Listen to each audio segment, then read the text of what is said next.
Oke, Assalamualaikum semuanya. Jadi, hari ini kita bakal bahas pertemuan di 3 dan 4 yang intinya tuh bakal ngebahas ini. Jadi pertama tuh ada penyakit bias deriving OLS, minimizing SSR.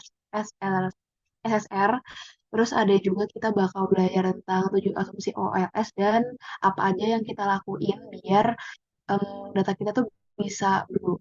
Nah, tapi sebelum itu gue mau mulai dulu.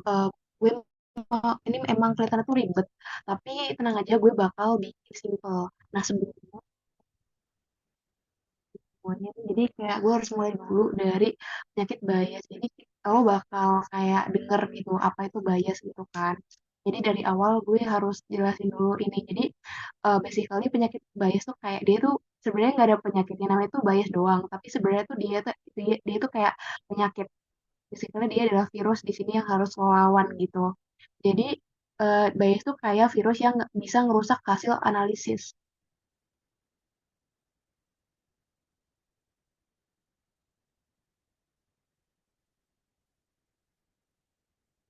Nah, terutama pas kita lagi bikin model statistik atau machine learning. Nah, bias di sini itu artinya ada kesalahan sistematis yang bikin analisis kita tuh melenceng, nggak akurat. Dia tuh bisa jadi muncul karena asumsi atau data yang nggak benar, atau cara kita ngolah data yang nggak tepat. Contohnya nih, kalau lo mau bikin survei agregat tentang penggunaan kris di seluruh Indonesia, tapi responden lo tuh lo cuma nyebar di Jawa. Kan kalau misalnya lo mau bikin di Indonesia nggak bisa kan? Kayak lo tuh berarti harus make sure orang-orang yang ngisi survei lo tuh dari Jawa, Sumatera, Papua, di seluruh Indonesia. Tapi kalau misal responden lo cuma yang di Jawa doang, berarti data lo tuh bisa bias. Nah, ada beberapa jenis bias yang sering muncul. Yang paling sering kan selection bias ya, itu kayak kalau lo cuma milih data yang mendukung hipotesis lo, atau bisa jadi analisnya nanti berat sebelah, atau ada juga survivorship bias. Jadi lo cuma ngelihat yang selamat atau sukses doang, tapi nggak ngelihat yang gagal. Misalnya lo cuma belajar dari perusahaan yang sukses tanpa ngecek perusahaan yang gagal. Jadi nggak ada gambaran utuh. Terus selanjutnya ada confirmation bias. Itu tuh bias yang muncul karena lo cuma nyari bukti yang nge-confirm apakah apa yang lo percaya dan nge-skip yang lo bertentangan. Jadi itu sama aja kayak lo hipokrit. Sama yang satu lagi yang bakal kita ituin banget di EMET namanya omitted variable bias. Nah, omitted variable bias itu kalau lo nge-skip variabel yang penting buat lo, jadi hasilnya jadi salah. Soalnya kan EMET kan tentang variabel ya, jadi kayak lo tuh harus make sure variabel lo benar dan berhubungan. Kalau enggak, ntar bakal jadi omitted. Nah, pokoknya nanti lo bakal denger deh namanya bias dan omitted. Jadi intinya kedua hal ini adalah penyakit dalam ekonometri yang harus lo lawan gitu doang sih. Hmm. Oke, terus abis itu gue mau jelasin sedikit tentang OLS. Jadi kalau OLS itu intinya kita nyari garis yang pas buat data kita. Nah, jadi kayak kita bakal harus kan kalau di ekonometrika kan ada error ya. Nah, intinya kalau OLS itu kita harus meminimalisir sekecil mungkin error kita. Intinya gitu sih. Buat selanjutnya kita lanjut aja ke slide berikutnya.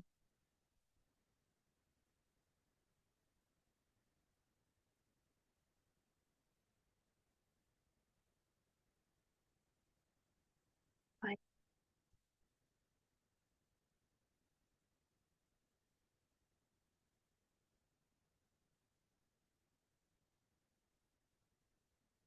Oke, jadi selanjutnya itu ke ordinary least square atau OLS. Bentar,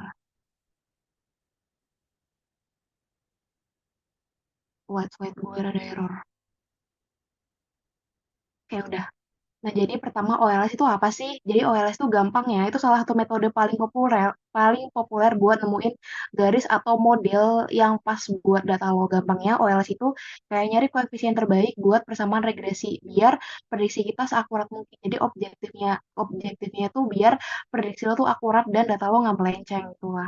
Nah, main goal dari OLS ini emang buat minimize the sum of square residual atau bisa kita sebut SSR.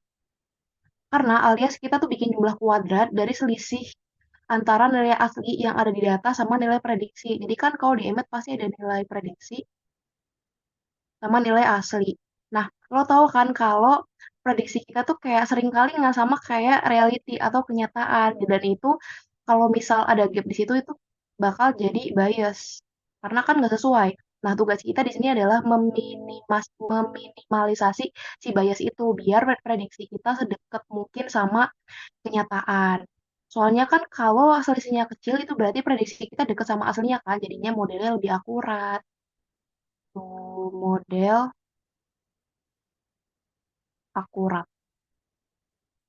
Nah, kenapa sih errornya tuh harus dikuadratin? Karena error itu kan sebenarnya beda nilai antara nilai asli sama nilai prediksi kan. Nah, itu bedanya itu disebut error. Nah, biar jadi error tuh harus dikuadratkan biar semua errornya jadi positif. Soalnya kalau cuma lo jumlah langsung, itu kan ada error positif sama yang negatif. Itu hasilnya bakal saling nutupin gitu loh, bisa nol, padahal sebenarnya ada error. Terus habis itu kita harus kasih penalti lebih besar buat error gede. Jadinya kan kalau misalnya kita kuadratin, error yang lebih besar tuh akan punya dampak gede kan. Jadi kayak masalah lo tuh lebih kelihatan gitu intinya. Terus abis itu, jadi ngeminimalisir SSR itu dengan dikuadratin bakal bikin model lebih akurat dan stabil karena semua error diperhitungkan dengan baik, baik yang kecil maupun gede. Nah, tujuan akhirnya tuh apa? Dapat garis yang best fit alias sesuai sama data lo. Gitu. Oke, kita lanjut ke berikutnya. Nah, ini kita bahas dikit ya tentang OLS. Jadi, em, OLS itu teknik statistik yang udah ada lama banget guys. Gue lupa dari tahun berapa, tapi metode ini tuh kayak makin terkenal gitu di zaman sekarang dan bahkan dipakai banget apalagi kalau lo IE lo bakal pakai pakai sampai akhir semester tuh sorry sampai lo wisuda mau lulus. Nah, intinya OLS itu dipakai buat nyari hubungan antara variabel independen atau X sama variabel Y-nya. Bentar, intinya dia tuh nyari hubungan X dan Y, bukan hubungan lo sama dia. Haha. Nah, intinya dari sini nanti kayak kita tuh cari mana sih apa namanya fit yang terbaik di antara X dan Y. Jadi kita tuh intinya tuh nyari best fit. Tapi kan dalam rangka nyari best fit ini ada gangguan-gangguan atau penyakit gitu kan yang kita namain omitted variable. Pakainya variabel intinya seperti itu. Nah, tujuannya apa sih? OLS kan memang dipakai buat nyari best fit line alias garis atau variabel yang paling cocok buat kita. Nah, garis ini nantinya tuh bakal mewakili prediksinya terhadap data. Misalnya nih, lo punya sekumpulan data kayak tinggi badan, misal tinggi badannya tuh X tinggi badan. Terus abis itu yang Y-nya itu nilai prediksinya. Nah, yang kita OLS ini bakal nyari garis yang bisa ngejelasin antara sorry, ini misal tinggi badan, ini berat badan. Nah, kalau misal lo mau cari hubungan antara X sama Y, jadi OLS ini berperan dengan bakal nyari garis yang bisa ngejelasin hubungan antara tinggi badan dan berat badan seakurat mungkin. Tuh. Terus abis itu, ini kan kita kita kan di sini pakainya SRF ya. Nah, kalau kalian ngikutin penjelasan gue yang minggu kemarin itu, sebenarnya garisnya tuh ada dua, ada SRF sama ada PRF. SRF itu S itu for sample, P itu for population.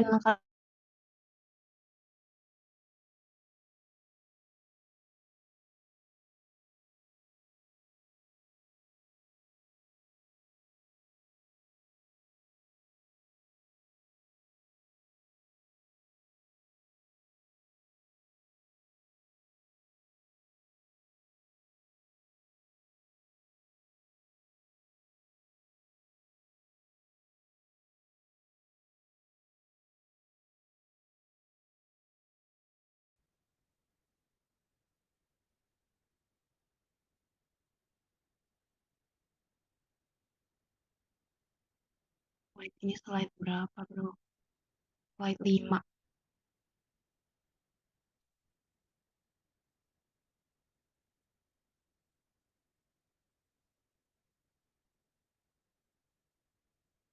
Oke, jadi sebenarnya di silabus itu kan ada di mana kalian itu seluruh deriving OLS estimate, terus minimizing SSR kan. Nah, sebelum masuk ke persamaannya, gue mau ngasih tahu dulu yang konseptualnya, kenapa sih kita harus minimizing SSR? Wah, di mana kan buku? Oke, jadi minimizing SSR atau ini tuh singkatannya sum of square residual Something square residual. Nah, itu tuh kunci dari OLS yang kita mau nyari garis atau model paling pas buat data kita. Nah, residual itu, ini kan ada residual kan. Nah, residual itu sebenarnya selisih antara nilai asli sama nilai prediksi. Jadi kan nanti kan kita pasti ada dong nilai prediksi sama nilai asli. Nah, again, sepinter-pinternya kita prediksi kan bisa aja nggak sesuai sama yang asli ya. Jadi kayak di kedua ini pasti ada gap. Nah, gap itu nanti yang mau kita namain bias. Nah, makin biasnya makin gede kan data kita makin jelek. Makanya kita harus minimize ini. Itu ceritanya. Terus ini sebenarnya SSR tuh ada temennya sih. Jadi tuh ada SSR, ada apa gitu satunya lagi, aku lupa. Tapi di Stata ada di pertemuan depan. Terus nanti semua itu di total jadi itu TSR. TSR itu Total of Square Residuals. Nah, SSR itu Sum of Square Residuals kan. Jadi kalau sumnya itu, kenapa kita harus dikuadratin dan dimaksimalin? Yang pertama, itu biar semua residualnya itu jadi positif kan. Terus, soalnya kalau nggak dikuadratin, itu residual positifnya sama negatif kan kan pasti nanti ada residual positif sama negatif. Nah, kalau mereka tabrakan itu kan bisa jadi nanti nol kan. Kalau nol berarti lo nggak mendeteksi adanya masalah dong. Padahal di situ tuh ada tuh masalah lo. Makanya biar adil kita harus kuadratin gitu. Nah, kalau dikuadratin nih misal kalau plus kan ntar makin gede. Terus kalau min kan dia jadi plus. Jadinya kalau misal nanti yang errornya itu emang ada gitu bakal ketahuan. Oh jadi lo tuh errornya gede. Jadinya itu kayak meminimalisir bias aja deh. Sorry, meminimalisir bias aja guys. Terus yang kedua itu kita mau prioritasin kesalahan yang gede. Prioritas kesalahan yang gede. Soalnya kan again, tadi misal ada lo errornya min 3 sampai satu errornya satu. Sebenarnya kan kalau lo lihat secara kasat mata, itu bakal gedean satu kan. Padahal kalau kalau dikuadratin, ini jadi 9, ini jadi satu. Jadi sebenarnya tuh gedean yang ini. Makanya dengan sampel, dengan kayak residualnya tuh lo kuadratin, lo bisa lebih identify, oh sebenarnya masalah ini tuh gede. Gitu intinya. Sama secara matematika emang lebih mudah dihitung sih kalau dikuadratin. Karena kan jadinya positif semua ya. Tuh. Nah, Em, kalau buah statanya sebenarnya ada yang jadi tuh nanti di ujian kalian bakal dikasih kayak screenshotan dari Stata gitu guys. Tapi karena gue lagi nggak ada akses ke Stata, jadi nanti kalian kalau misal mau coba nih kalian itu bisa masukin data sembarangan. Jadi yang di Excel. Terus nanti itu kalian masukin ini, masukin regress X sama Y gitu atau sesuaiin sama data kalian. Nanti kan ada kayak sekumpulan eh, kotakan gitu kan. Terus kalian itu nanti lihat di analysis of variance atau model fit.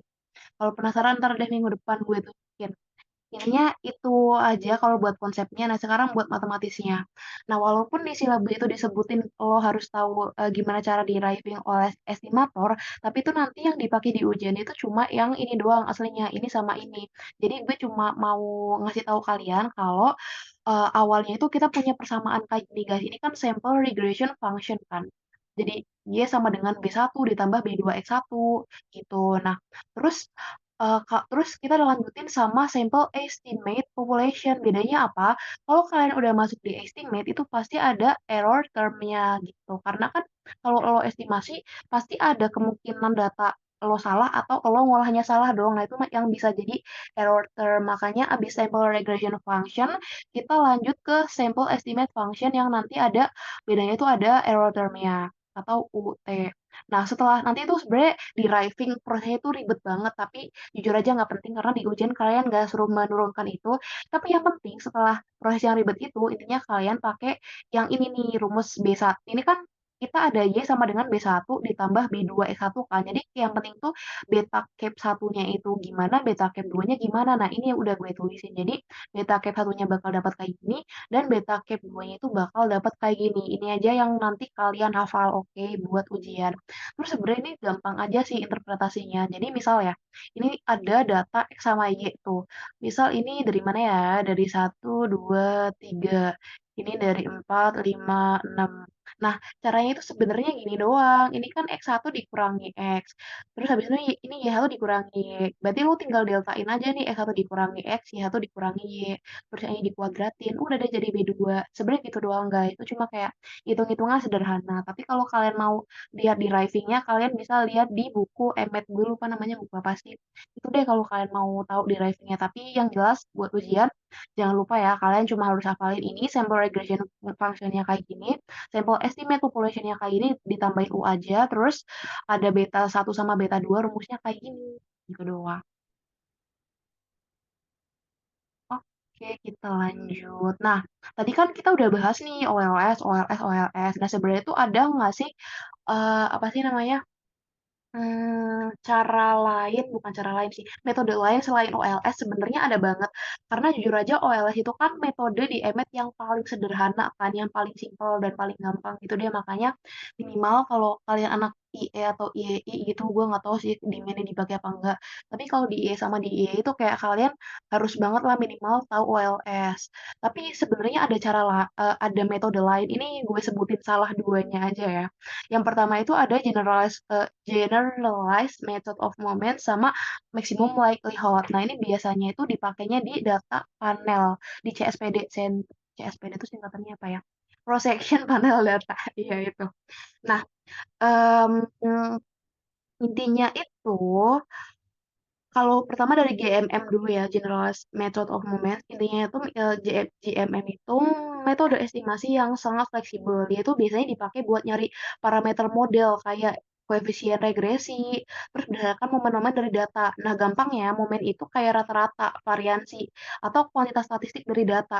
Tujuannya dia sendiri itu nyesuaiin momen teoritis yang kalian dapat dari model sama momen sampel yang kalian dapat di nyata dengan pakai apa sih dengan cara tuh bikin perbedaan atau selisihnya sekecil mungkin.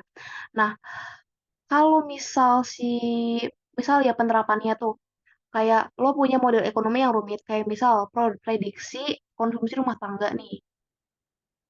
Prediksi konsumsi rumah tangga.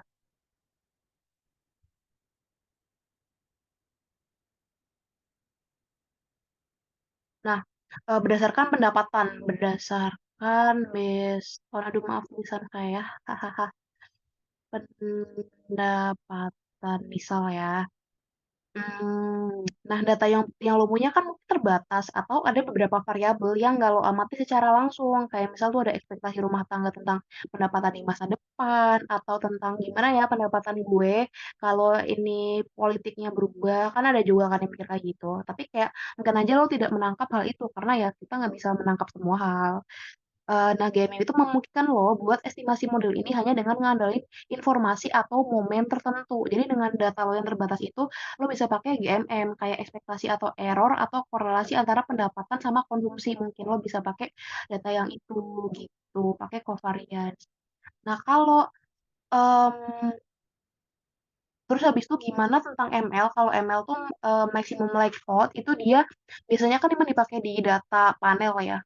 Cross section panel data. Nah, itu metode estimasi yang bertujuan buat nyari parameter model yang memaksimalkan kemungkinan. Makanya namanya likelihood kan, karena dia itu memaksimalkan hal itu.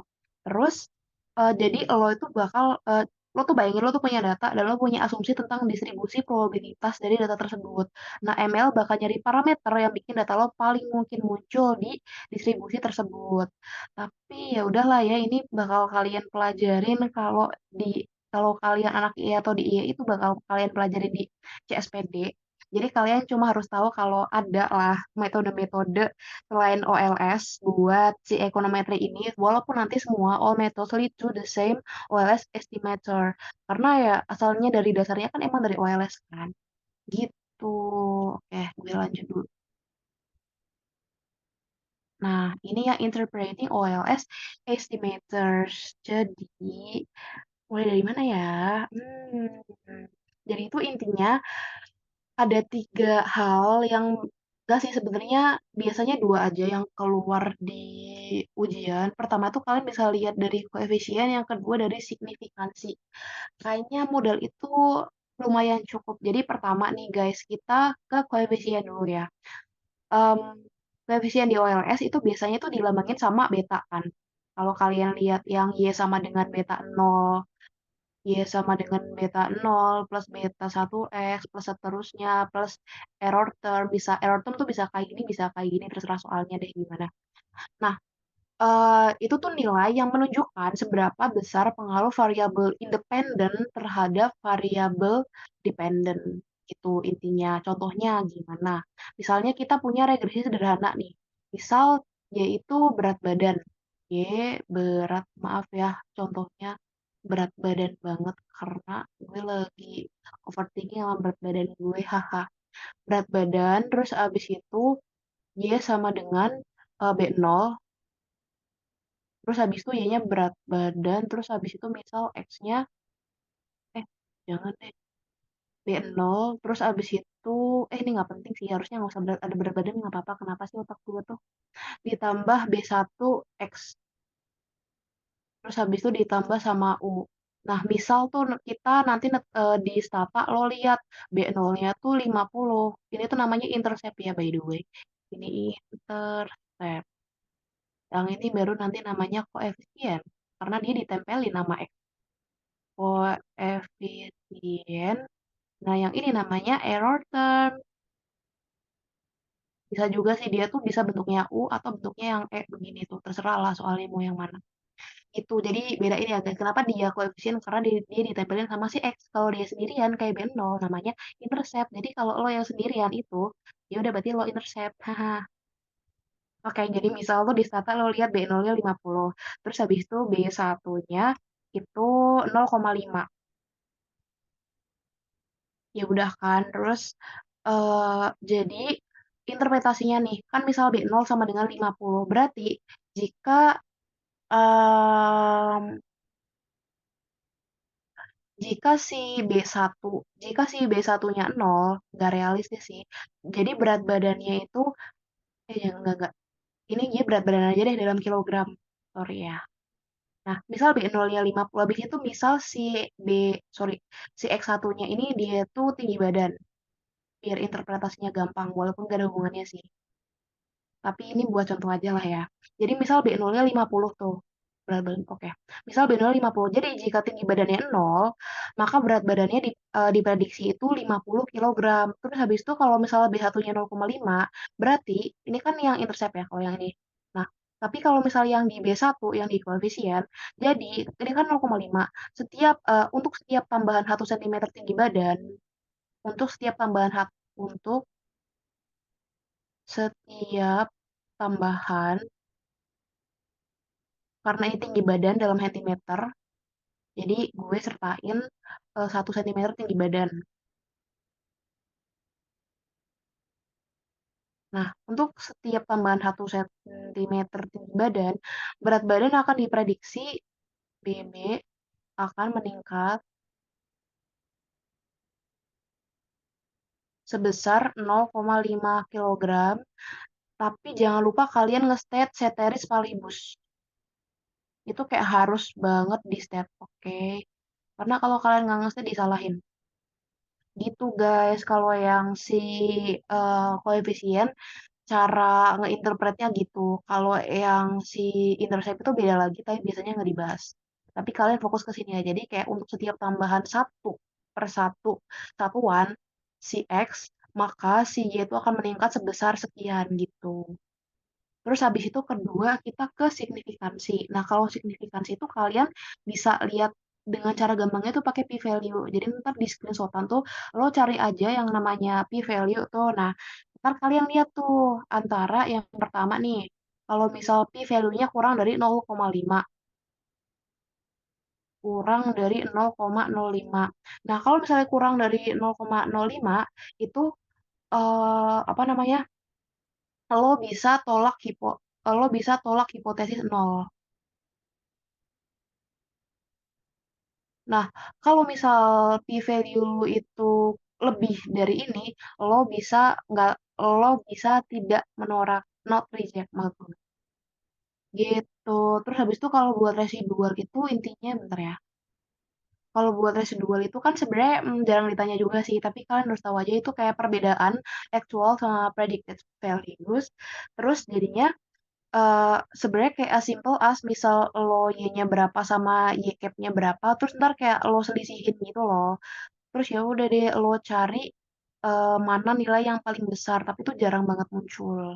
Jadi gue simplify aja, buat koefisien itu kita apa sih ngasih tahu.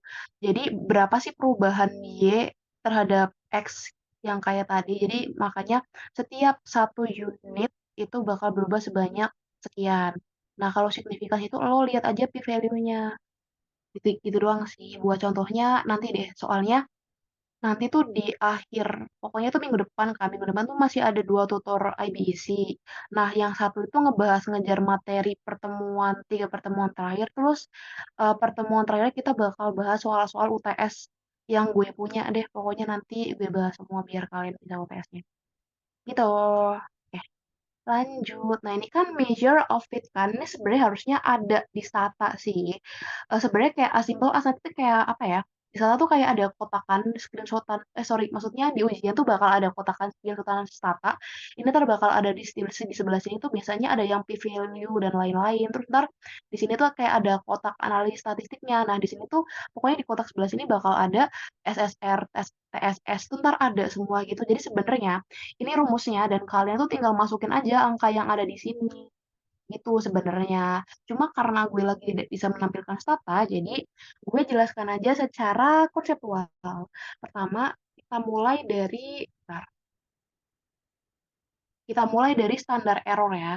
Pertama, definisi standar error itu kayak ukuran seberapa besar atau seberapa banyak estimasi koefisien regresi dapat bervariasi dari nilai sebenarnya. Sebenarnya kayak gambarin ketidakpastian dari estimasi. Namun, maksudnya itu kenapa gimana sih? Maksudnya cuma nunjukin presisi estimasi koefisien. Jadi kayak semakin kecil standar error, kalau misalnya semakin kecil standar error, jadi dia tuh white.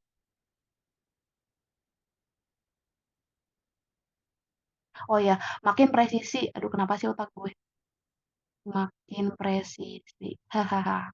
Nah, pokoknya makin kecil standar error, makin presisi karena kan ya error lo semakin kecil. Nah, biasanya nanti nih kita gunain di ngitung confidence interval, CI, yang nanti kita bakal bahas di pertemuan selanjutnya gitu.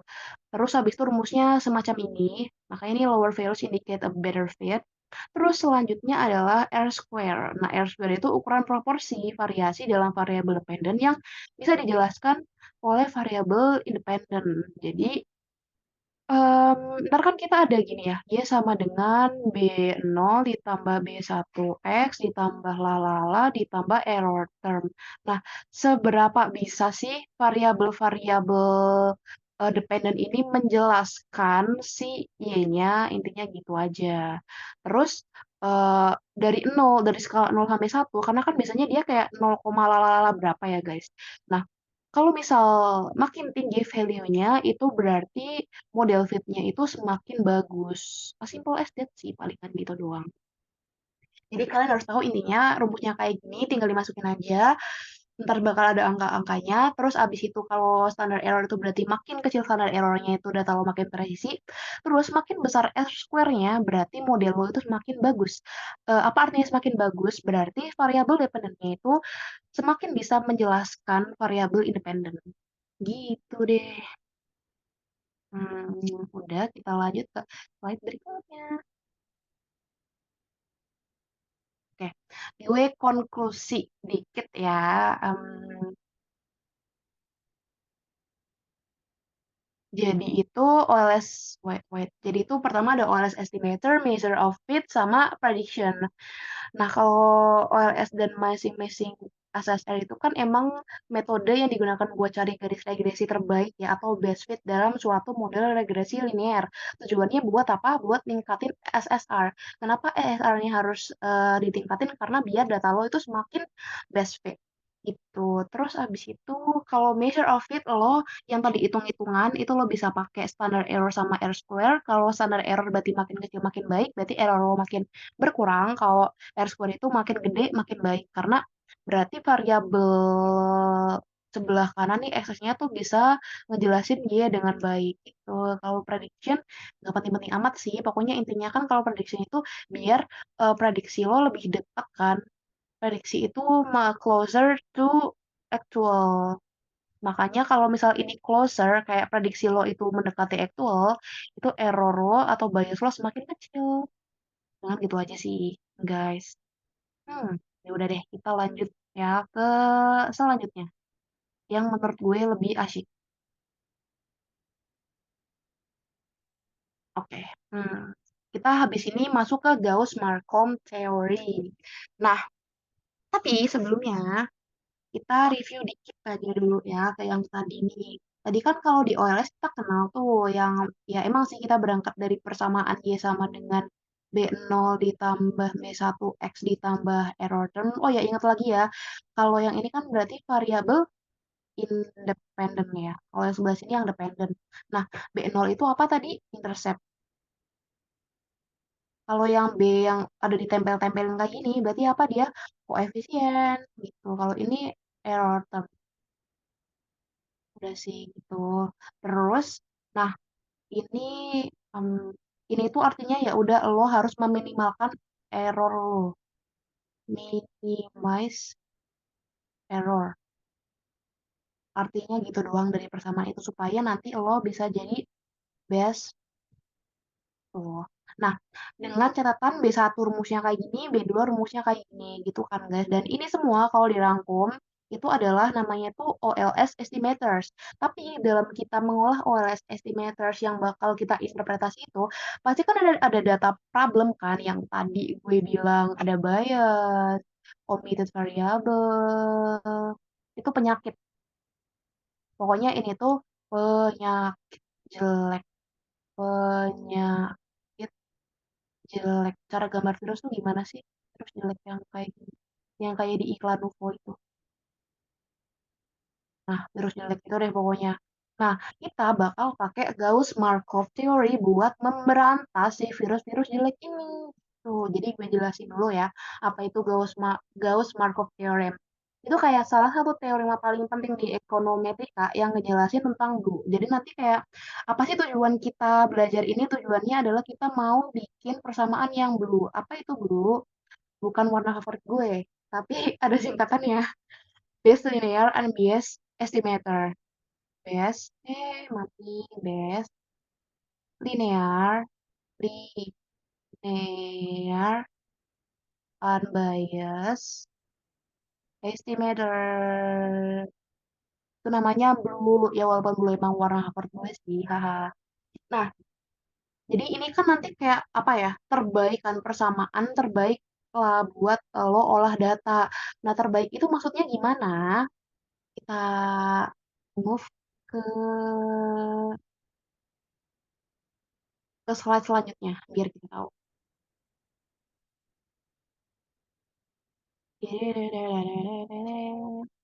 Nah, ini dia. Jadi kan kalau kalian udah, palingan kalian udah itu kan sangat-sangat terngiang-ngiang dengan tujuh asumsi OLS. Nah, ini dia tujuh asumsi OLS. Ini kayak harus banget kalian ngerti dan kalian hafalin karena jujur aja tuh pas gue UTS dulu itu gue tolol banget kayak gue tuh baru belajar subuhnya karena gue kira pelajarannya gampang kan tapi ya udah gue kayak nggak bisa itu akhirnya yang gue pegang adalah oke yang penting gue tahu tujuh asumsi OLS ini sama gimana cara interpretasi data dari SSN Startup dan itu cukup banget ternyata buat dapet nilai A. Haha. Jadi gue jelasin aja dulu secara singkat ya karena kita habis ini bakal bahas mereka satu-satu.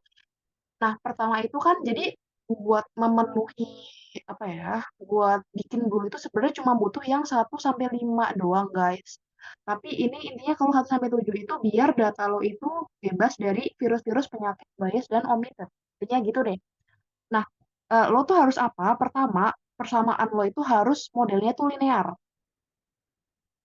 Model linear. Kalau kalian ingat di pertemuan lalu tuh gue sempat ngebahas itu linear kan ada dua kan.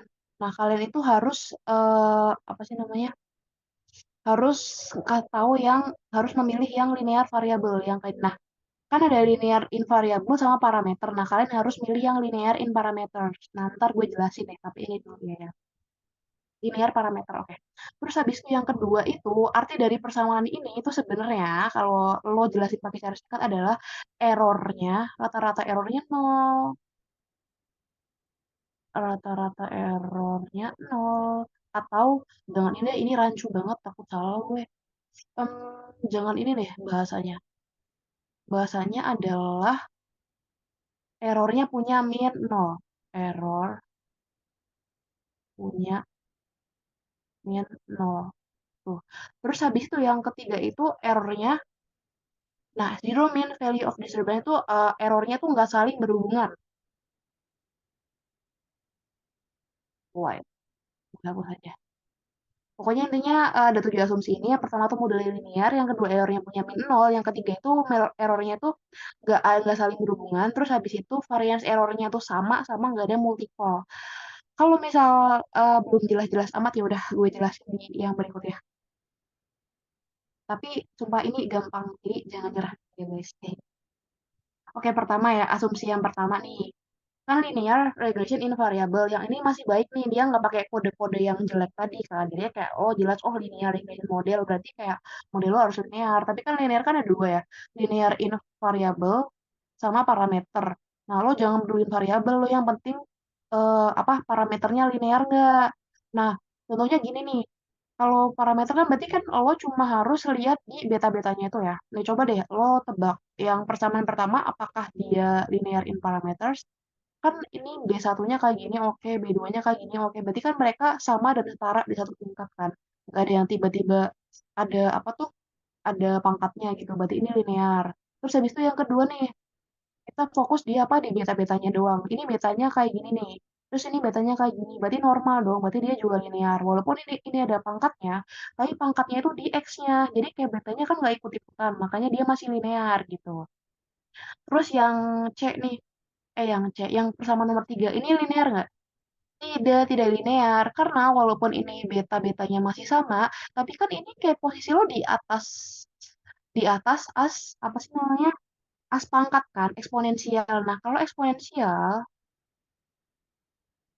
itu tuh lo tidak bisa dikategorikan sebagai linear regression, linear in parameter tuh lo nggak bisa. Gitu guys. Jadi, itu ya cara identify-nya, apakah dia linear in regression. Karena gue lupa deh tapi kayaknya di tahun gue dulu itu gue tuh pernah yang ditanyain gitu soal nomor satunya, ditanya ini bias atau enggak. Kalau misal pun dia bias, dia itu nggak memenuhi persyaratan keberapa itu ditanya dan apa alasannya. Jadi gitu ya cara identifikasinya. Oke, terus habis itu yang kedua nih, bentar. Oke, yang kedua itu XI values independent of the error term. Nah, maksudnya itu em, apa ya? Kovariansi antara variabel independent X dan error term si U itu nol. Berarti apa artinya? Ini kalau dijelasin secara gampang ya.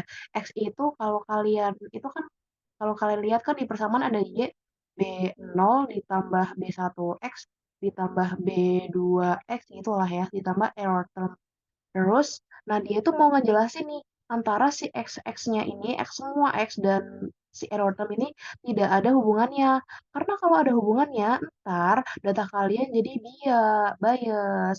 Makanya dia tuh kayak harus memastikan kalau si X ini nggak ada hubungannya sama error term. Intinya gitu doang guys sebenarnya. Jadi gue tulis ya.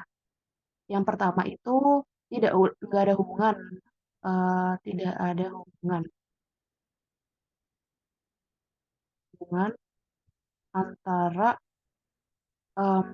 X dan error term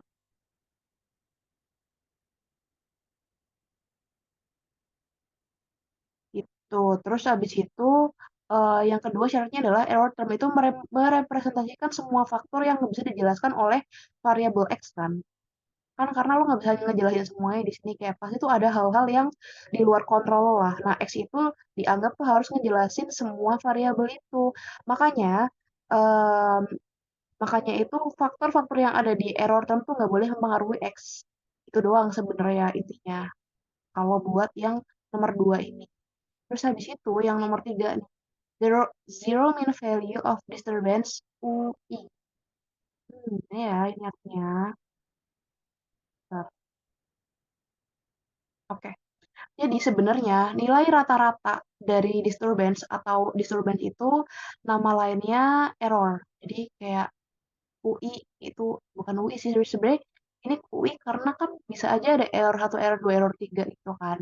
Tapi ini nama lainnya adalah disturbance atau error. Nah, oke, terus lu lu lihat gambar ini nggak sih? Nah, gambar yang gue input di sini itu menunjukkan bahwa setiap XI kayak setiap XI itu maksudnya ada X1, X2, X3 dan seterusnya. Itu nilai kan mereka punya nilai rata-rata atau gapnya gitu kan. Nah, jadi gap mereka ke error termnya itu nol gitu. Nah, itu berarti meskipun ada variansi kesalahan positif atau negatif di sekitar garis regresi, rata-rata dari variasinya itu tetap nol. Makanya kalau persamaannya kan ini ya sebenarnya. UI, XI itu nol. Nah, itu menegaskan bahwa dengan mengetahui nilai dari XI-nya nih, X1, X2, X3, dan seterusnya, harapan dari si disturbance atau UI itu tetap nol. Dengan kata lain, pada titik manapun di sepanjang garis regresi ini, em, kita tuh tidak mengharapkan ada kesalahan yang sistematis gitu loh. Jadi kan kenapa ini garisnya tuh kayak terstruktur ini? Karena errornya tuh udah kita bikin seminimal mungkin, makanya gambarnya rapi kayak gitu. Maka ini kalau lihat min YI selalu berada tepat pada garis regresinya kan. Tuh. Terus apa lagi ya?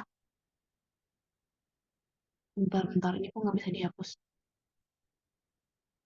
Oke. Nah, ini nomor 4. Constant variance of UI atau homoskedasity. Nah, sebenarnya sebelum masuk ini kalian harus kenal dulu mana yang penyakit, mana yang udah sembuhnya. Jadi kita ada dua terms guys, ada homoskedasitas sama heteroskedasitas. Bentar ya.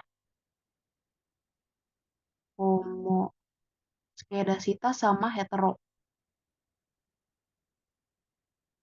Nah, kita dari homo dulu. Kalau pas homoskedasitas itu, variansi atau penyebaran atau error term itu sama untuk semua nilai variabel X. Gambarannya itu ya kalau lo ngebuat grafik antara prediksi dan residual kayak yang di situ tuh homoskedasity, itu kan titik-titiknya bakal tersebar merata di sekitar garis ini tanpa ada pola yang jelas gitu kan. Terus habis itu pentingnya karena kalau homoskedasi itu diperlukan biar estimasi model regresi lo tuh nggak bias dan efisien. Terus gimana dengan hetero? Kalau hetero itu em, variansi atau penyebaran kesalahannya atau errornya itu berubah nilainya. Jadi itu dengan kata lain kesalahan tuh bisa membesar atau mengecil setelah X berubah nih. Kalau lihat kan jelek banget kan gambarnya. Lihat gitu, kayak berubah-ubah gitu. Nah, masalahnya heteroskedasitas itu menyebabkan estimasi lo kurang akurat. Atau kan ini kan menunjukkan standar error kan tinggi rendahnya itu. Berarti kayak standar error lo nggak itu dong, nggak konstan. Bisa aja salah hitung, makanya bias. Gitu. Jadi intinya gue bisa tetapin dalam bahasa gampang nih kalau homoskedasititas itu variansinya tetap. Nah, kalau yang hetero itu varnya berubah. Nah, penyakitnya itu yang mana? Penyakitnya itu adalah yang hetero. Jadi si hetero itu harus penyakit yang ntar bakal lo sembuhin pakai beberapa treatment. Nah, ini tuh kalau misal lo udah sembuh nih. Nah, kalau lo udah sembuh. Nah, kalau lo udah sembuh, lo bakal kayak gini nih tertata dan teratur kan variannya nih, cakep. Yang ini kan kayak udah apa ya? Abstrak gitu. Jadinya variannya kayak naik turun, abstrak kayak mood swing lo itu. Gitu guys intinya. Terus apa lagi ya? Hmm, selanjutnya deh.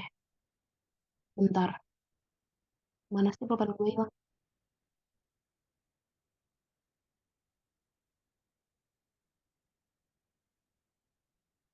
Oke.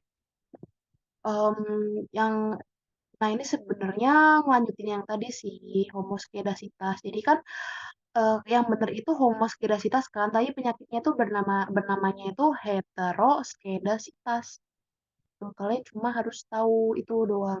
Makanya ketika terjadi heteroskedasitas itu kan variansi error yang nggak konstan tuh bisa menyebabkan apa namanya, masalah pada estimasi koefisien regresi kan. Nah, itu ngebuat hasil regresi lo kurang dapat dipercaya. Dampaknya tuh apa? Kalau hetero, dampaknya itu standar error tuh bisa salah hitung. Sehingga nanti kan kalian bakal ada, ini kan standar error, abis itu uji T, dan yang lo lihat screenshotan data nanti kan bakal F-test itu kan bakal lo pakai kan. Nah, kalau misal data lo heteroskedasitas, itu nanti bakal jadi bias dan tidak akurat. Begitu intinya. Ya udah kita lanjut. Nah, selanjutnya itu ada no autocorrelation between error. Nah, gimana tuh? Itu kan hukum kelima ya dari OLS. Menyatakan yang sebenarnya ini bahasa gampangnya adalah tidak ada autokorelasi antar error.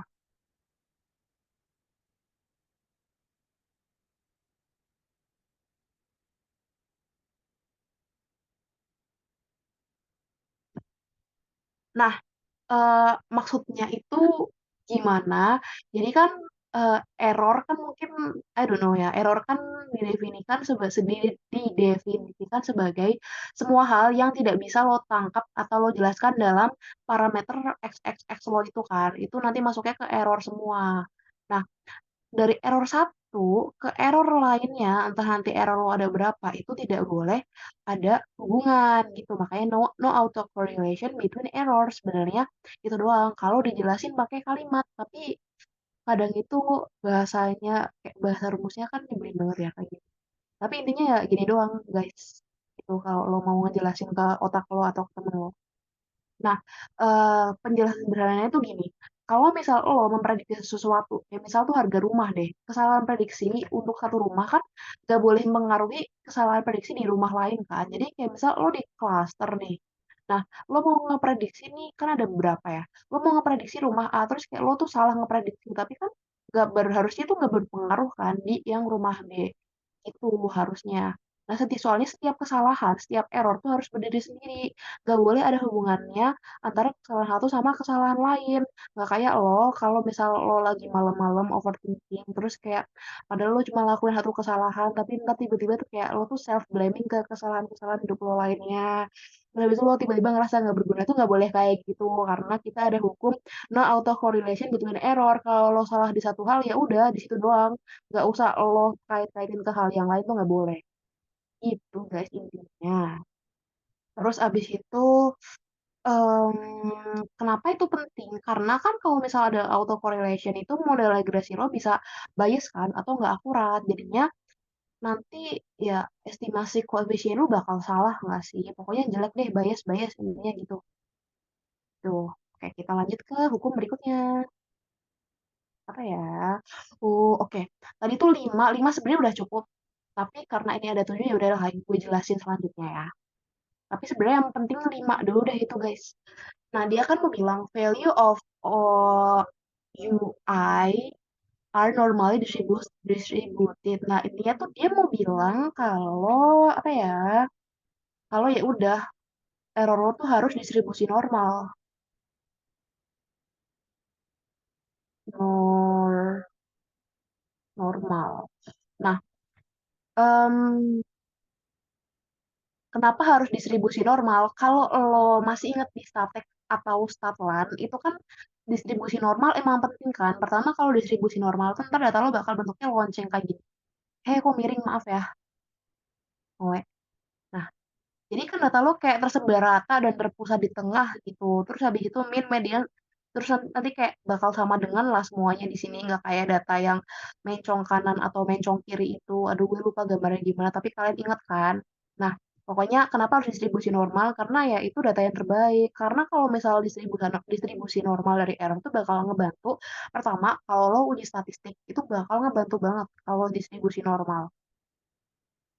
Kayak baik itu t-test, ataupun F-test, tes, itu bakal ngebantu banget. Abis itu prediksi lo lebih akurat. Karena apa? Lu inget nggak yang, apa tuh? di statistik kan makin besar sampel lo, itu makin makin makin bagus data lo.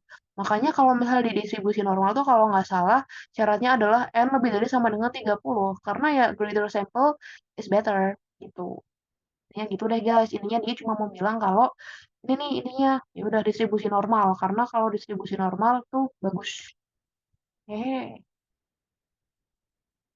gitu. Kita lanjut ke hukum-hukum berikutnya. Ada berapa hukum? Banyak banget. Oke, nomor 7. Hukum ketujuh adalah no perfect multicollinearity. Karena ya di dunia ini emang gak ada yang sempurna. Haha. Jadi ya udah lo tuh harus no perfect linear relationship among the explanatory variables.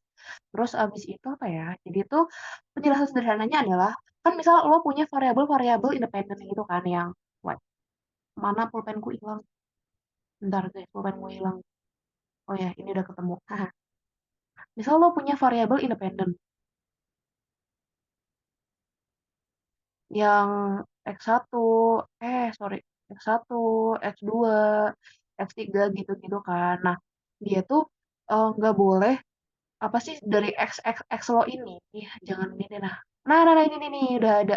Nah, ini kan ada X2, X3, X-nya banyak gitu kan. Nah, dari perkumpulan X, X, X ini mereka tuh nggak boleh punya hubungan linear yang sempurna. Jadi kayak mereka tuh tidak tidak multi-call. Jelek banget, maaf. Multi-call.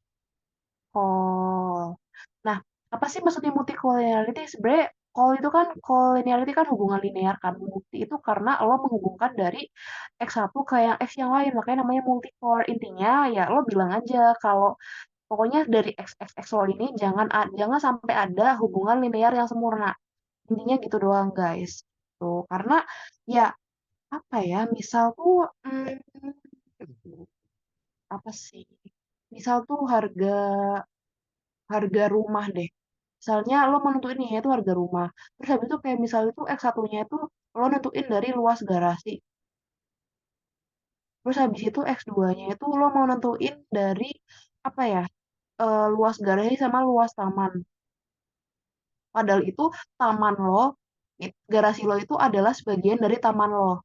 Nah, kan dari satu kedua ini sebenarnya ada hubungan yang benar-benar hubungan kan, karena sebenarnya garasi lo ya di taman lo. Nah, kayak gitu nggak boleh. Ntar tuh ada tesnya namanya tes multicol. Pokoknya tes multicol gitu deh, kayak bisa ada nentuin apakah variabel X1 dan X lain itu berhubungan apa enggak. Kalau nanti ada hubungannya, itu lo harus mengeliminasi salah satu. Jadi kayak misal nih ketahuan nih multicol X2 sama X3 itu ada hubungan. Ya udah lo pilih lo mau yang X2 apa X3. Biasanya lo pilih yang value-nya paling gede. Misal yang paling gede itu X2. Ya udah berarti X3-nya lo eliminir. As simple as that. Gitu doang. Terus ini penting nggak penting sih. Tapi ya yang jelas yang 8 tuh dia cuma mau bilang kalau number of observation n must be greater than number of parameters. Ya udahlah ya, greater sample is better. Terus habis itu regression model is correctly specified. Gitu doang. Nah, summary dan yang ini yang paling penting, kenapa model lo harus blue? BLUE. Iya sih warna favorit gue, tapi blue yang gue maksud adalah best linear unbiased estimator. Jadi intinya ya guys, nah tuh kalian tuh harus nentuin persamaan yang blue. Nah, gimana persamaan yang blue? Udah ini salah sih, I'm sorry. Ini harusnya dari 1 sampai 5 doang tuh lo udah bisa blue. Nah, intinya kalian nanti ada penyakit nih. Jadi kalian identify penyakitnya itu apakah dia yang di asumsi 1, 2, 3, 4, 5. Terus ya udah deh, kalau nanti kalian udah memenuhi 5 asumsi ini, itu berarti persamaan kalian udah bisa dinyatakan blue alias linear unbiased minimum variance atau efisien. Gitu, udah sih gitu doang dari gue. Baik. Oke, dah thank you. Makasih guys udah ngikutin IBC hari ini. Selanjutnya gue serahin lagi ke moderator. Oh ya, by the way, tadi kan rekamannya sempat keputus ya.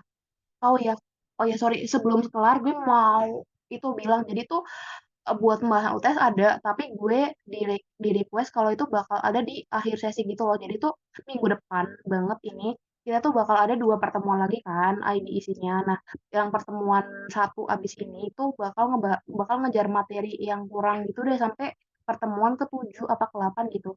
Nah, nanti yang pertemuan terakhir banget sebelum hari Senin gue lupa sih. Pokoknya minggu ini pertemuan terakhir IBEC iLearn di minggu ini deh itu bakal ngebahas tentang soal-soal UTS yang gue punya. Gue nggak tahu nanti gue bisa bahas yang 2 tahun atau 3 tahun, tapi let's see lah ya. Tapi kita bakal bahas gitu. Nah, jadi buat sebelum satu materi terakhir itu, kita bakal, sorry, sebelum satu pertemuan terakhir sebelum UTS itu kita bakal bahas materi dulu sama latihan soal kecil-kecilan, tapi bukan soal UTS. Kalau mau soal UTS-nya berarti kamu ikut di yang satu pertemuan terakhir sebelum UTS. Gitu deh. Oh iya, by the way kan tadi itu ya, rekamannya sempet ke-stop gitu kan. Nah, tadi itu si Najmi Azaki ngebantuin nge-record. Jadi buat pihak IBC ntar boleh tanya ke Najmi ya. Oke, segitu dari aku. Aku lempar lagi ke moderator. Makasih. Oke, makasih ya Kak Elsa. Eh, Terima kasih untuk teman-teman yang udah join hari ini dan makasih juga untuk Kak Elsa yang udah menyempatkan waktunya untuk mengajar iLearn hari ini. Untuk teman-teman dan Kak Elsa diperbolehkan oleh live ya. Terima kasih semua. Oke, thank you Kak. Thank you IBC.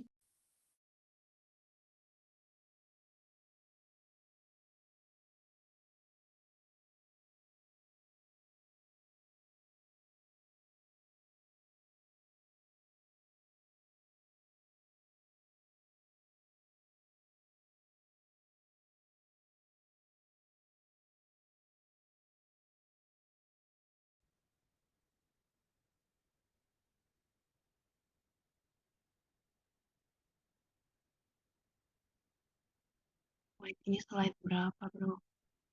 Slide 5.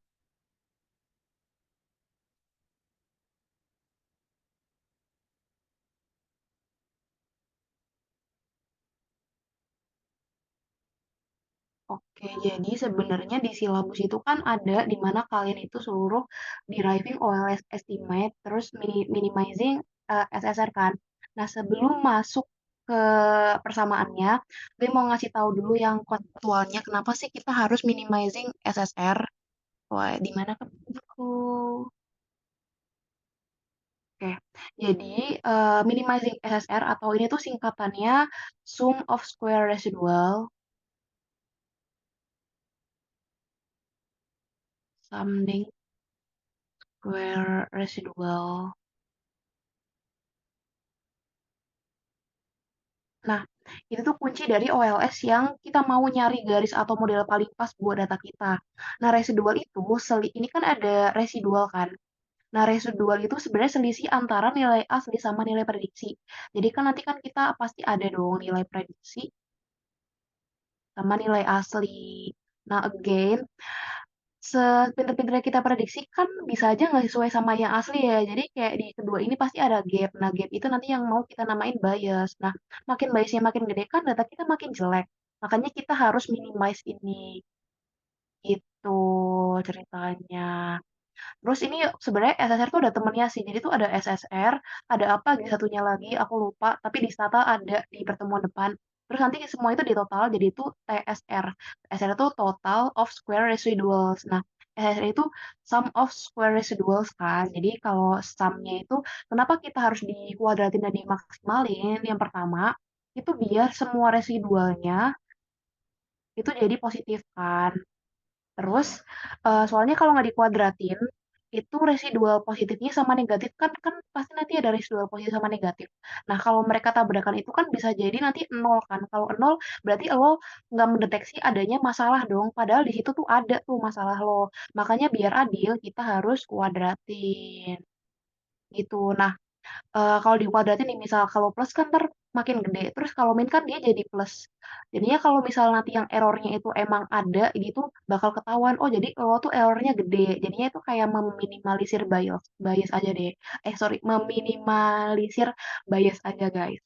Terus yang kedua itu kita mau prioritasin kesalahan yang gede. Prioritas kesalahan yang gede.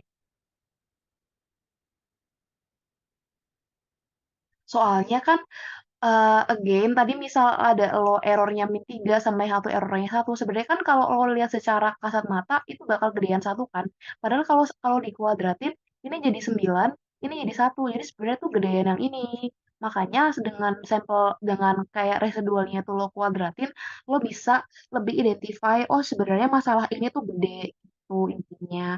Sama secara matematika emang lebih mudah dihitung sih kalau dikuadratin karena kan jadinya positif semua ya. Tuh. Nah, Em, kalau buat statanya sebenarnya ada yang jadi tuh nanti di ujian kalian bakal dikasih kayak screenshotan dari stata gitu guys. Tapi karena gue lagi nggak ada akses ke stata, jadi nanti kalian kalau misal mau coba nih kalian itu bisa masukin data sembarangan. Jadi yang di Excel. Terus nanti itu kalian masukin ini, masukin regress X sama Y gitu atau sesuaiin sama data kalian. Nanti kan ada kayak sekumpulan kotakan gitu kan. Terus kalian itu nanti lihat di analysis of variance atau model fit. Kalau penasaran ntar deh minggu depan gue tunjukin. Intinya itu aja kalau buat konsepnya. Nah, sekarang buat matematisnya. Nah, walaupun di silabus itu disebutin lo harus tahu gimana cara deriving oleh estimator, tapi itu nanti yang dipakai di ujian itu cuma yang ini doang aslinya, ini sama ini. Jadi gue cuma mau ngasih tahu kalian kalau awalnya itu kita punya persamaan kayak gini guys. Ini kan sample regression function kan. Jadi Y sama dengan B1 ditambah B2X1 gitu. Nah, terus terus kita lanjutin sama sample estimate population. Bedanya apa? Kalau kalian udah masuk di estimate itu pasti ada error termnya gitu. Karena kan kalau lo estimasi pasti ada kemungkinan data lo salah atau lo ngolahnya salah dong. Nah, itu yang bisa jadi error term. Makanya abis sample regression function, kita lanjut ke sample estimate function yang nanti ada bedanya itu ada error termnya atau UT. Nah, setelah nanti itu sebenarnya deriving prosesnya itu ribet banget, tapi jujur aja nggak penting karena di ujian kalian nggak suruh menurunkan itu. Tapi yang penting setelah proses yang ribet itu, intinya kalian pakai yang ini nih, rumus B1. Ini kan kita ada Y sama dengan B1 ditambah B2 X1 kan. Jadi yang penting tuh beta cap satunya itu gimana, beta cap 2-nya gimana. Nah, ini yang udah gue tulisin. Jadi beta cap satunya bakal dapat kayak gini, dan beta cap 2-nya itu bakal dapat kayak gini. Ini aja yang nanti kalian hafal, oke, buat ujian. Terus sebenarnya ini gampang aja sih interpretasinya. Jadi misal ya, ini ada data X sama Y tuh. Misal ini dari mana ya? Dari 1, 2, 3. Ini dari 4, 5, 6. Nah, caranya itu sebenarnya gini doang. Ini kan X1 dikurangi X. Terus habis itu ini Y1 dikurangi Y. Berarti lu tinggal deltain aja nih X1 dikurangi X, Y1 dikurangi Y. Terus yang ini dikuadratin. Udah deh jadi B2. Sebenarnya gitu doang guys. Itu cuma kayak hitung-hitungan sederhana. Tapi kalau kalian mau lihat derivingnya, kalian bisa lihat di buku Emmet, gue lupa namanya buku apa sih. Itu deh kalau kalian mau tahu derivingnya. Tapi yang jelas buat ujian, jangan lupa ya, kalian cuma harus hafalin ini, sample regression functionnya kayak gini, sample estimate populationnya kayak gini, ditambahin U aja, terus ada beta 1 sama beta 2 rumusnya kayak gini. Gitu doang. Oke, kita lanjut. Nah, tadi kan kita udah bahas nih OLS, OLS, OLS. Nah, sebenarnya tuh ada nggak sih, apa sih namanya, cara lain, bukan cara lain sih, metode lain selain OLS sebenarnya ada banget. Karena jujur aja OLS itu kan metode di EMET yang paling sederhana kan, yang paling simpel dan paling gampang gitu deh. Makanya minimal kalau kalian anak IE atau IEI gitu, gue nggak tahu sih di mana dipakai apa enggak. Tapi kalau di IE sama di IE itu kayak kalian harus banget lah minimal tahu OLS. Tapi sebenarnya ada ada metode lain. Ini gue sebutin salah duanya aja ya. Yang pertama itu ada generalized method of moment sama maximum likelihood. Nah, ini biasanya itu dipakainya di data panel di CSPD. CSPD itu singkatannya apa ya? Cross section panel data. Iya itu. Nah, em, intinya itu kalau pertama dari GMM dulu ya, Generalized Method of Movement, intinya itu GMM itu metode estimasi yang sangat fleksibel. Dia itu biasanya dipakai buat nyari parameter model kayak koefisien regresi, terus berdasarkan momen-momen dari data. Nah, gampangnya momen itu kayak rata-rata, variansi, atau kuantitas statistik dari data. Tujuannya dia sendiri itu nyesuaiin momen teoritis yang kalian dapat dari model sama momen sampel yang kalian dapat di nyata dengan pakai apa sih dengan cara tuh bikin perbedaan atau selisihnya sekecil mungkin. Nah, kalau misal ya penerapannya tuh Kayak lo punya model ekonomi yang rumit, kayak misal prediksi konsumsi rumah tangga nih. Prediksi konsumsi rumah tangga.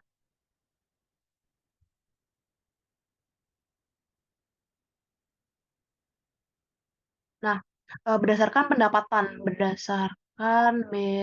aduh maaf tulisan saya, hahaha, pendapatan misal ya. Nah, data yang lo punya kan mungkin terbatas atau ada beberapa variabel yang nggak lo amati secara langsung. Kayak misal tuh ada ekspektasi rumah tangga tentang pendapatan di masa depan atau tentang gimana ya pendapatan gue kalau ini politiknya berubah. Kan ada juga kan yang mikir kayak gitu. Tapi kayak mungkin aja lo tidak menangkap hal itu karena ya kita nggak bisa menangkap semua hal. Nah, GMM itu memungkinkan lo buat estimasi model ini hanya dengan mengandalkan informasi atau momen tertentu. Jadi dengan data lo yang terbatas itu, lo bisa pakai GMM kayak ekspektasi atau error atau korelasi antara pendapatan sama konsumsi. Mungkin lo bisa pakai data yang itu gitu, pakai covariance. Nah, kalau em, terus habis itu gimana tentang ML? Kalau ML tuh maximum likelihood itu dia biasanya kan emang dipakai di data panel ya. Cross section panel data. Nah, itu metode estimasi yang bertujuan buat nyari parameter model yang memaksimalkan kemungkinan. Makanya namanya likelihood kan karena dia itu memaksimalkan hal itu. Terus jadi lo tuh bayangin lo tuh punya data dan lo punya asumsi tentang distribusi probabilitas dari data tersebut. Nah, ML bakal nyari parameter yang bikin data lo paling mungkin muncul di distribusi tersebut. Tapi ya udahlah ya, ini bakal kalian pelajarin kalau kalian anak IA atau di IA itu bakal kalian pelajarin di CSPD. Jadi kalian cuma harus tahu kalau ada lah metode-metode selain OLS buat si ekonometri ini, walaupun nanti semua all methods lead to the same OLS estimator. Karena ya asalnya dari dasarnya kan emang dari OLS kan. Gitu. Oke, gue lanjut dulu. Nah, ini yang interpreting OLS estimators. Jadi, mulai dari mana ya? Jadi itu intinya ada tiga hal yang enggak sih sebenarnya biasanya dua aja yang keluar di ujian. Pertama tuh kalian bisa lihat dari koefisien, yang kedua dari signifikansi. Kayaknya modal itu lumayan cukup. Jadi pertama nih guys, kita ke koefisien dulu ya. Em, Koefisien di OLS itu biasanya tuh dilambangin sama beta kan. Kalau kalian lihat yang Y sama dengan beta 0, Y sama dengan beta 0 plus beta 1X plus seterusnya plus error term tuh bisa kayak gini, bisa kayak gini, terserah soalnya deh gimana. Nah, itu tuh nilai yang menunjukkan seberapa besar pengaruh variabel independen terhadap variabel dependen. Itu intinya. Contohnya gimana? Misalnya kita punya regresi sederhana nih. Misal yaitu berat badan. Y maaf ya, contohnya berat badan banget karena gue lagi overthinking sama berat badan gue, haha. Berat badan, terus abis itu Y sama dengan B0, terus habis itu Y-nya berat badan, terus habis itu misal X-nya, jangan deh, B0, terus habis itu, ini nggak penting sih, harusnya nggak usah ada berat badan, nggak apa-apa, kenapa sih otak gue tuh, ditambah B1X, terus habis itu ditambah sama U. Nah, misal tuh kita nanti di stata lo lihat B0-nya tuh 50, ini tuh namanya intercept ya by the way, ini intercept. Yang ini baru nanti namanya koefisien, karena dia ditempelin nama X. Koefisien. Nah, yang ini namanya error term. Bisa juga sih dia tuh bisa bentuknya U atau bentuknya yang begini tuh. Terserah lah soalnya mau yang mana. Itu, jadi beda ini ya guys. Kenapa dia koefisien? Karena dia ditempelin sama si X. Kalau dia sendirian kayak B0 namanya intercept. Jadi kalau lo yang sendirian itu, ya udah berarti lo intercept. Haha. Oke, jadi misal tuh di stata lo lihat B0-nya 50. Terus habis itu B1-nya itu 0,5. Ya udah kan, terus jadi interpretasinya nih, kan misal B0 sama dengan 50, berarti jika em, jika si B1 jika si B1-nya 0, nggak realistis sih. Jadi berat badannya itu, ya enggak, ini dia berat badan aja deh dalam kilogram, sorry ya. Nah, misal B0-nya 50, habis itu misal si X1-nya ini dia tuh tinggi badan. Biar interpretasinya gampang, walaupun gak ada hubungannya sih. Tapi ini buat contoh aja lah ya. Jadi misal B0-nya 50 tuh. Berat badan, oke.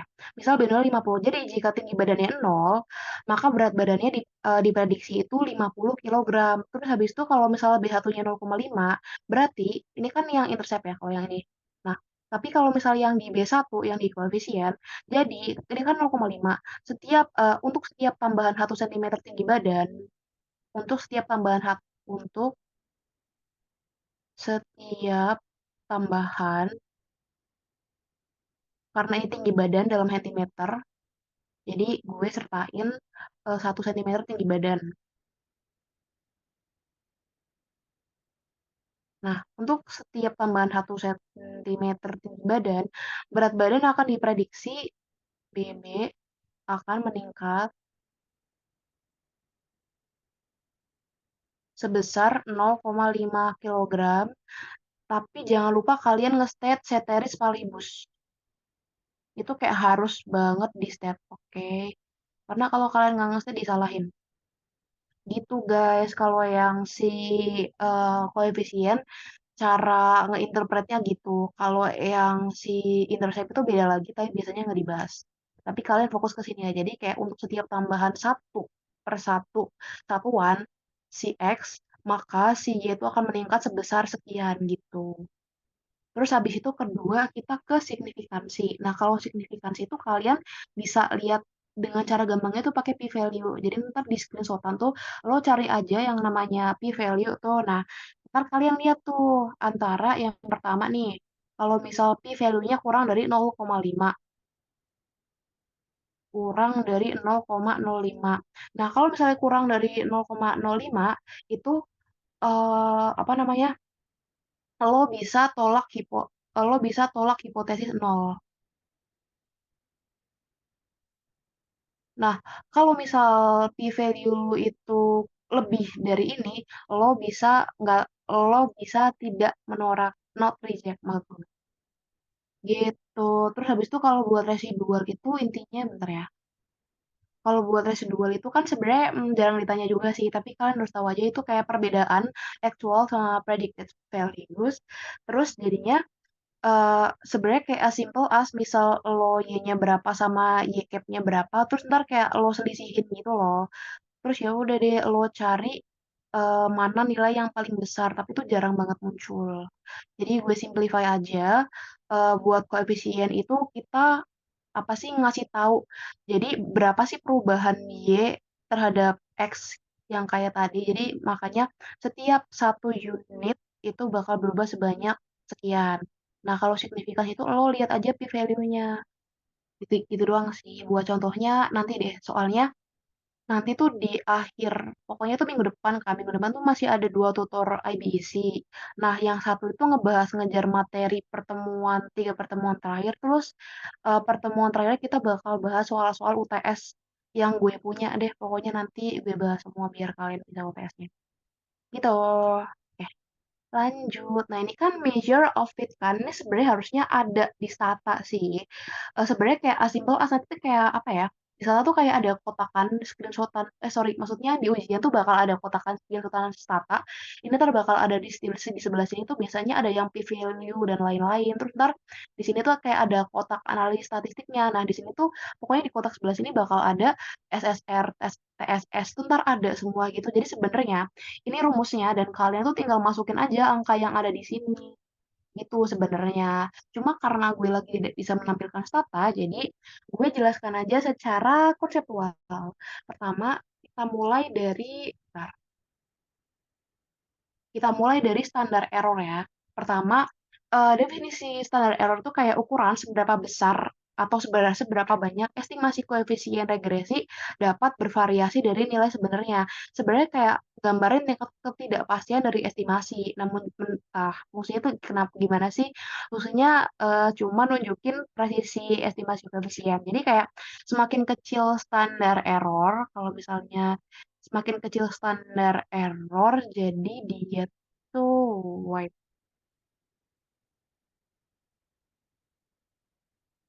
Oh ya, makin presisi. Aduh, kenapa sih otak gue? Makin presisi. Hahaha. Nah, pokoknya makin kecil standar error, makin presisi. Karena kan ya error lo semakin kecil. Nah, biasanya nanti nih kita gunain di ngitung confidence interval. CI. Yang nanti kita bakal bahas di pertemuan selanjutnya gitu.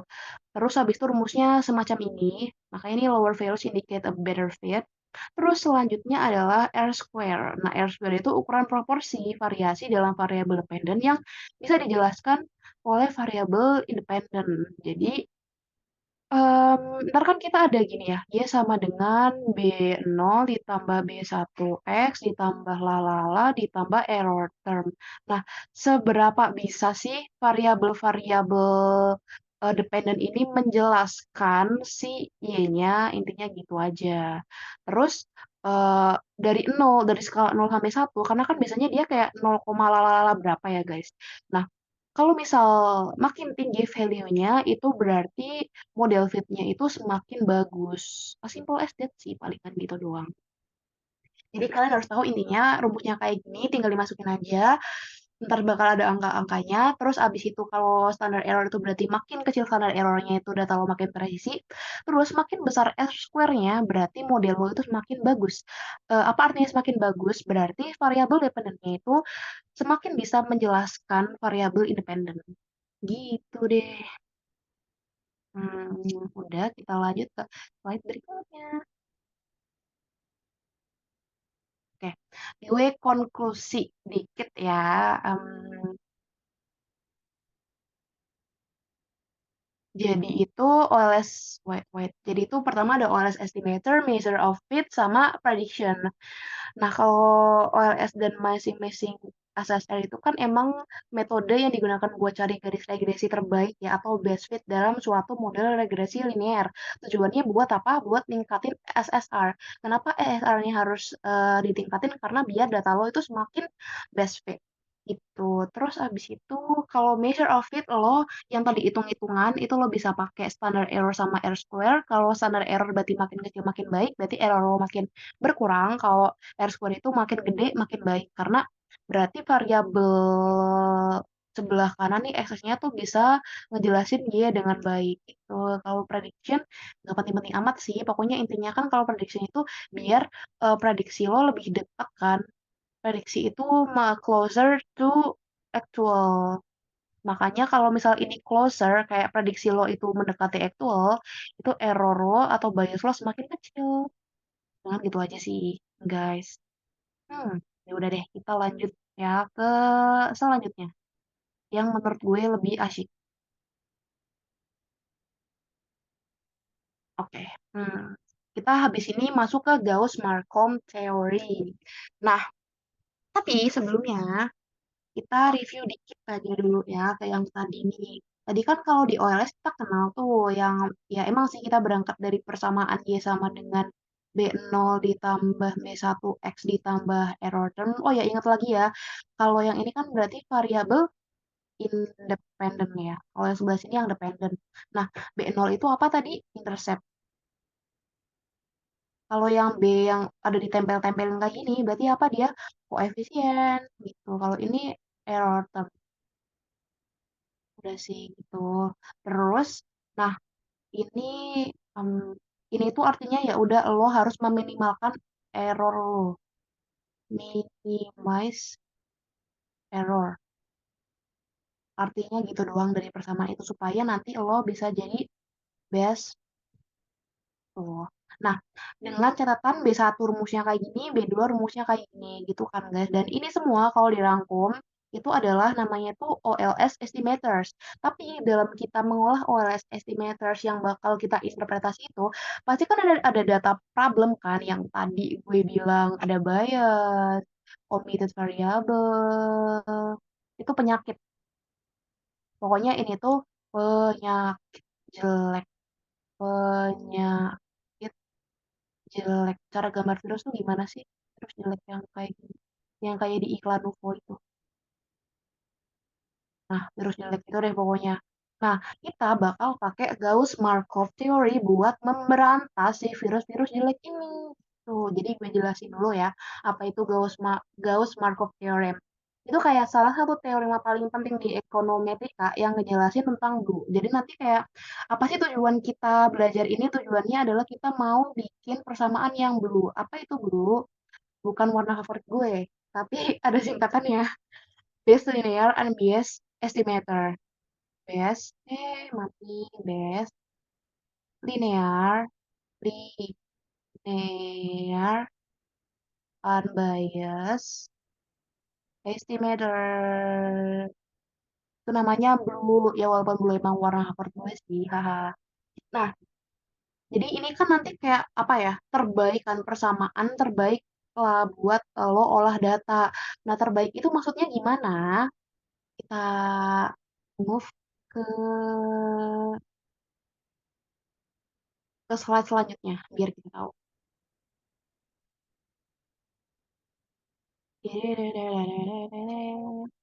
Nah, ini dia. Jadi kan kalau kalian udah, palingan kalian udah itu kan sangat-sangat terngiang-ngiang dengan 7 asumsi OLS. Nah, ini dia 7 asumsi OLS. Ini kayak harus banget kalian ngerti dan kalian hafalin karena jujur aja tuh pas gue UTS dulu itu gue tolol banget kayak gue tuh baru belajar subuhnya karena gue kira pelajarannya gampang kan tapi ya udah gue kayak nggak bisa itu akhirnya yang gue pegang adalah oke yang penting gue tahu 7 asumsi OLS ini sama gimana cara interpretasi data dari SSan Stata dan itu cukup banget ternyata gue dapet nilai A. Haha. Jadi gue jelasin aja dulu secara singkat ya karena kita habis ini bakal bahas mereka satu-satu. Nah, pertama itu kan jadi buat memenuhi apa ya, buat bikin glue itu sebenarnya cuma butuh yang 1 sampai 5 doang, guys. Tapi ini intinya kalau 1 sampai 7 itu biar data lo itu bebas dari virus-virus penyakit bias dan omitted. Intinya gitu deh. Nah, lo tuh harus apa? Pertama, persamaan lo itu harus modelnya tuh linear. Model linear. Kalau kalian ingat di pertemuan lalu tuh gue sempat ngebahas itu linear kan ada dua kan. Nah kalian itu harus apa sih namanya? Harus tahu yang harus memilih yang linear variabel yang kayak nah kan ada linear invariable sama parameter. Nah kalian harus milih yang linear in parameters. Nah ntar gue jelasin deh tapi ini dulu ya. Linear parameter, oke. Terus habis itu yang kedua itu, arti dari persamaan ini itu sebenarnya kalau lo jelasin pakai cara singkat adalah errornya, rata-rata errornya nol, rata-rata errornya nol, atau jangan ini rancu banget, takut salah gue. Jangan ini deh bahasanya. Bahasanya adalah errornya punya min nol. Error punya min nol. Tuh. Terus habis itu yang ketiga itu errornya. Nah, zero mean value of disturbance itu errornya tuh nggak saling berhubungan. Why? Hapus aja. Pokoknya intinya ada 7 asumsi ini. Yang pertama tuh model linear, yang kedua errornya punya min nol, yang ketiga itu errornya tuh nggak saling berhubungan. Terus habis itu variance errornya tuh sama nggak ada multiple. Kalau misal belum jelas-jelas amat ya udah gue jelasin di yang berikutnya. Tapi sumpah ini gampang, jadi jangan nyerah ya guys. Oke, pertama ya, asumsi yang pertama nih. Kan linear regression invariable yang ini masih baik nih dia nggak pakai kode-kode yang jelek tadi kan jadi kayak oh jelas oh linear regression model berarti kayak model lo harus linear tapi kan linear kan ada dua ya linear invariable sama parameter nah lo jangan peduli variabel lo yang penting apa parameternya linear nggak nah contohnya gini nih kalau parameter kan berarti kan lo cuma harus lihat di beta-betanya itu ya. Nih coba deh lo tebak yang persamaan pertama apakah dia linear in parameters kan ini B1-nya kayak gini oke, B2-nya kayak gini oke. Berarti kan mereka sama dan setara di satu tingkat kan. Gak ada yang tiba-tiba ada apa tuh, ada pangkatnya gitu. Berarti ini linear. Terus habis itu yang kedua nih, kita fokus di apa di beta-betanya doang. Ini betanya kayak gini nih. Terus ini betanya kayak gini. Berarti normal dong. Berarti dia juga linear. Walaupun ini ada pangkatnya, tapi pangkatnya itu di X-nya. Jadi kayak betanya kan nggak ikut-ikutan. Makanya dia masih linear gitu. Terus yang C nih, yang C, yang persamaan nomor 3, ini linear nggak? Tidak linear. Karena walaupun ini beta-betanya masih sama, tapi kan ini kayak posisi lo di atas as, apa sih namanya? as pangkat kan, eksponensial. Nah, kalau eksponensial, itu tuh lo tidak bisa dikategorikan sebagai linear regression, linear in parameter lo nggak bisa gitu guys. Jadi gitu ya cara identify-nya apakah dia linear in regression karena gue lupa deh tapi kayaknya di tahun gue dulu itu gue tuh pernah yang ditanyain gitu soal nomor satunya ditanya ini bias atau enggak kalau misal pun dia bias dia itu nggak memenuhi persyaratan keberapa itu ditanya dan apa alasannya jadi gitu ya cara identifikasinya oke terus habis itu yang kedua nih bentar. Oke, yang kedua itu XI. XI values independent of the error term. Nah, maksudnya itu em, apa ya? Kovariansi antara variabel independen X dan error term si U itu nol. Berarti apa artinya? Ini kalau dijelasin secara gampang ya. X itu kalau kalian itu kan kalau kalian lihat kan di persamaan ada Y, B0 ditambah B1X ditambah B2X itulah ya, ditambah error term. Terus, nah dia tuh mau ngejelasin nih, antara si X-X-nya ini, X semua X dan si error term ini tidak ada hubungannya. Karena kalau ada hubungannya, ntar data kalian jadi dia bias. Makanya dia tuh kayak harus memastikan kalau si X ini nggak ada hubungannya sama error term. Intinya gitu doang guys sebenarnya. Jadi gue tulis ya. Yang pertama itu nggak ada hubungan. Tidak ada hubungan antara X dan error term.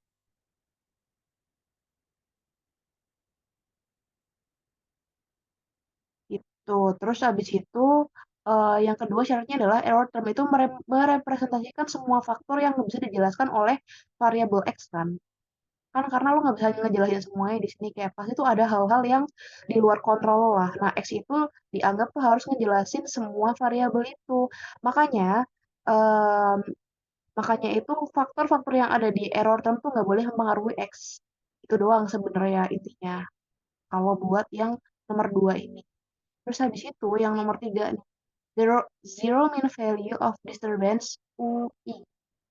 Ini ya ingatnya. Bentar. Oke. Jadi sebenarnya nilai rata-rata dari disturbance atau disturbance itu nama lainnya error. Jadi kayak UI itu bukan UI sih sebenarnya ini UI karena kan bisa aja ada error satu, error 2, error 3 gitu kan. Tapi ini nama lainnya adalah disturbance atau error. Nah, oke, terus lu lu lihat gambar ini nggak sih? Nah, gambar yang gue input di sini itu menunjukkan bahwa setiap XI kayak setiap XI itu maksudnya ada X1, X2, X3 dan seterusnya. Itu nilai kan mereka punya nilai rata-rata atau gapnya gitu kan. Nah, jadi gap mereka ke error termnya itu nol gitu.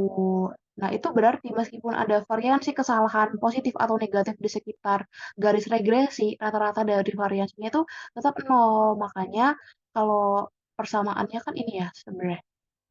E, UI, XI itu nol. Nah, itu menegaskan bahwa dengan mengetahui nilai dari XI-nya nih, X1, X2, X3, dan seterusnya, harapan dari si disturbance atau UI itu tetap nol. Dengan kata lain, pada titik manapun di sepanjang garis regresi ini, em, kita tuh tidak mengharapkan ada kesalahan yang sistematis gitu loh. Jadi kan kenapa ini garisnya tuh kayak terstruktur ini? Karena errornya tuh udah kita bikin seminimal mungkin, makanya gambarnya rapi kayak gini. Makanya ini kalau lihat min YI selalu berada tepat pada garis regresinya kan. Tuh. Terus apa lagi ya? Bentar-bentar, ini kok nggak bisa dihapus. Oke. Nah, ini nomor 4. Constant variance of UI atau homoscedasticity. Nah, sebenarnya sebelum masuk ini kalian harus kenal dulu mana yang penyakit, mana yang udah sembuhnya. Jadi kita ada dua terms guys, ada homoskedasitas sama heteroskedasitas. Bentar ya.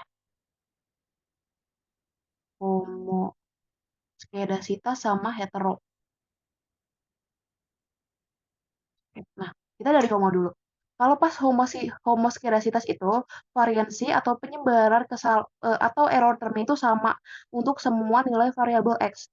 Gambarannya itu, ya kalau lo ngebuat grafik antara prediksi dan residual, kayak yang di situ tuh homoskedasiti, itu kan titik-titiknya bakal tersebar merata di sekitar garis ini tanpa ada pola yang jelas gitu kan. Terus habis itu pentingnya karena kalau homoskedasi itu diperlukan biar estimasi model regresi lo tuh nggak bias dan efisien. Terus gimana dengan hetero? Kalau hetero itu em, variansi atau penyebaran kesalahannya atau errornya itu berubah nilainya. Jadi itu dengan kata lain kesalahan tuh bisa membesar atau mengecil setelah X berubah nih. Kalau lihat kan jelek banget kan gambarnya. Lihat gitu, kayak berubah-ubah gitu. Nah, masalahnya heteroskedasitas itu menyebabkan estimasi lo kurang akurat. Atau kan ini kan lo juga standar error kan tinggi rendahnya itu. Berarti kayak standar error lo nggak itu dong, nggak konstan. Bisa aja salah hitung, makanya bias. Gitu. Jadi intinya gue bisa tetapin dalam bahasa gampang nih kalau homoskedasitas itu variansinya tetap. Nah, kalau yang hetero itu varnya berubah. Nah, penyakitnya itu yang mana? Penyakitnya itu adalah yang hetero. Jadi si hetero itu harus penyakit yang ntar bakal lo sembuhin pakai beberapa treatment. Nah, ini tuh kalau misal lo udah sembuh nih. Nah, kalau lo udah sembuh. Nah, kalau lo udah sembuh, lo bakal kayak gini nih tertata dan teratur kan variannya nih, cakep. Yang ini kan kayak de apa ya? Abstrak gitu. Jadinya variannya kayak naik turun, abstrak kayak mood swing lo itu. Gitu guys intinya. Terus apa lagi ya? Hmm, selanjutnya deh. Bentar. Mana sih papan gue hilang?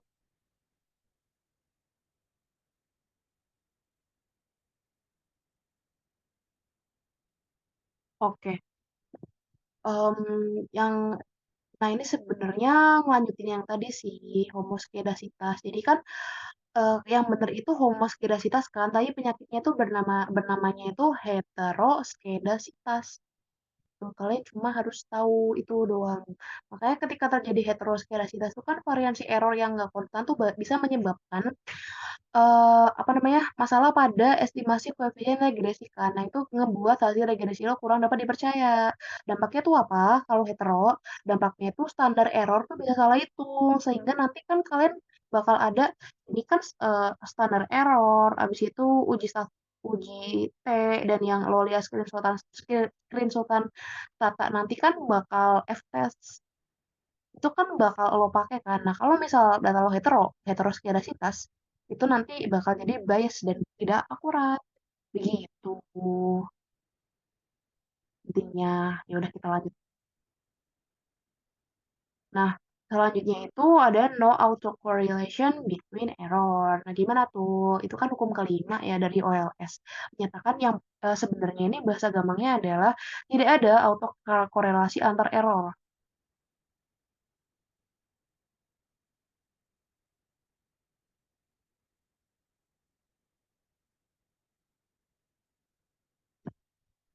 Nah, maksudnya itu gimana? Jadi kan eh, error kan mungkin I don't know ya. Error kan didefinisikan sebagai semua hal yang tidak bisa lo tangkap atau lo jelaskan dalam parameter XXX lo itu kan. Itu nanti masuknya ke error semua. Nah, dari error satu ke error lainnya, entah nanti error lo ada berapa, itu tidak boleh ada hubungan gitu. Makanya no autocorrelation between error sebenarnya itu doang. Kalau dijelasin pakai kalimat, tapi kadang itu bahasanya kayak bahasa rumusnya kan nyebelin banget ya kayak gitu. Tapi intinya ya gini doang, guys. Itu kalau lo mau ngejelasin ke otak lo atau ke temen lo. Nah, penjelasan sederhananya itu gini. Kalau misal lo memprediksi sesuatu, ya misal tuh harga rumah deh, kesalahan prediksi untuk satu rumah kan gak boleh mengaruhi kesalahan prediksi di rumah lain kan. Jadi kayak misal lo di klaster nih. Nah, lo mau ngeprediksi nih, kan ada beberapa ya. Lo mau ngeprediksi rumah A, terus kayak lo tuh salah ngeprediksi, tapi kan harusnya tuh nggak berpengaruh kan di yang rumah B. Itu harusnya. Nah, soalnya setiap kesalahan, setiap error tuh harus berdiri sendiri. Gak boleh ada hubungannya antara kesalahan satu sama kesalahan lain. Nggak kayak lo, kalau misal lo lagi malam-malam overthinking, terus kayak padahal lo cuma lakuin satu kesalahan, tapi ntar tiba-tiba tuh kayak lo tuh self-blaming ke kesalahan-kesalahan hidup lo lainnya. Nah, habis itu lo tiba-tiba ngerasa nggak berguna tuh nggak boleh kayak gitu, karena kita ada hukum no auto correlation between error. Kalau lo salah di satu hal ya udah di situ doang, nggak usah lo kait-kaitin ke hal yang lain tuh nggak boleh. Itu guys intinya. Terus abis itu kenapa itu penting? Karena kan kalau misal ada auto correlation itu model regresi lo bisa bias kan atau nggak akurat. Jadinya nanti ya estimasi koefisien lu bakal salah nggak sih? Pokoknya jelek deh, bias-bias intinya gitu. Tuh, oke kita lanjut ke hukum berikutnya. Apa ya? Oke. Tadi tuh 5, 5 sebenarnya udah cukup. Tapi karena ini ada 7 ya udah lah, gue jelasin selanjutnya ya. Tapi sebenarnya yang penting 5 dulu deh itu guys. Nah, dia kan mau bilang value of UI are normally distributed. Nah, intinya tuh dia mau bilang kalau apa ya? Kalau ya udah error lo tuh harus distribusi normal. Nor normal. Nah, em, kenapa harus distribusi normal? Kalau lo masih ingat di statek atau statlan, itu kan distribusi normal emang penting kan? Pertama kalau distribusi normal kan ntar data lo bakal bentuknya lonceng kayak gini. Kok miring maaf ya. Oke. Nah, jadi kan data lo kayak tersebar rata dan terpusat di tengah gitu. Terus habis itu min, median, terus nanti kayak bakal sama dengan lah semuanya di sini. Nggak kayak data yang mencong kanan atau mencong kiri itu. Aduh gue lupa gambarnya gimana, tapi kalian ingat kan? Nah, pokoknya kenapa harus distribusi normal? Karena ya itu data yang terbaik. Karena kalau misal distribusi normal dari error itu bakal ngebantu. Pertama, kalau lo uji statistik, itu bakal ngebantu banget kalau distribusi normal. Kayak baik itu t-test, ataupun F-test, tes, itu bakal ngebantu banget. Abis itu prediksi lo lebih akurat. Karena apa? Lu inget nggak yang, apa tuh, di statistik kan makin besar sampel lo, itu makin makin makin bagus data lo.